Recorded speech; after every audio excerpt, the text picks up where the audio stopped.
video, we're going to talk about spinal cars. Now, there's a couple different ways that your spine moves, and you can get some rotation out of your spine. That's definitely one of the more advanced car movements that you can do, but it takes a lot to create that stability and to really feel that range of motion without having a bunch of compensations. And that might not be appropriate for everyone. So just to start at first, we want to address what's called linear movement of your spine. So if you can picture how your spine moves just back and forth, it's kind of got this like snake-like motion that you're able to go through, and each joint has as much range of motion that it can get to either come together like this or to separate.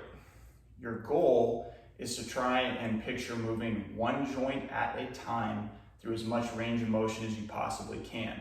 Again, since this is cars, it is slow and controlled under tension.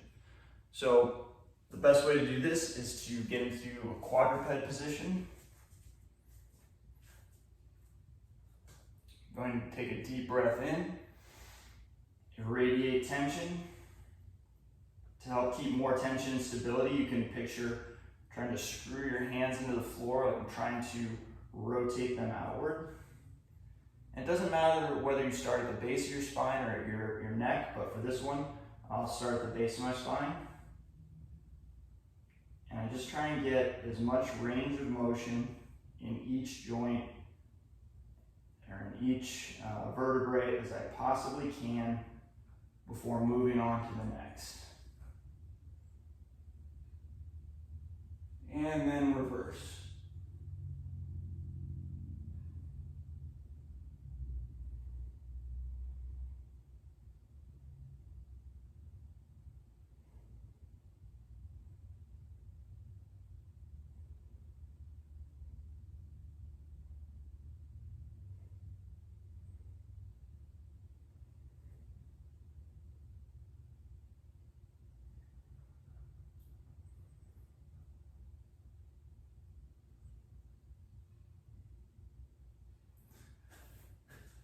Even though you're probably not able to isolate the movement in just one joint at a time, it helps to picture that in your head, that you're just trying to get as much separation or compression in each joint as possible. If you have a workout partner or someone that can help you out with this exercise, one of the things you can do just for feedback is have your workout partner slowly just touch your back and walk their fingers up your spine as you're moving each individual vertebrae and trying to get as much range of motion as you can. So that's just a good way that you can get some feedback if you have that ability. If not, this one takes a little bit of practice. It's one of the more complicated ones, so just try and do it as much as you can. See if you start getting that feedback.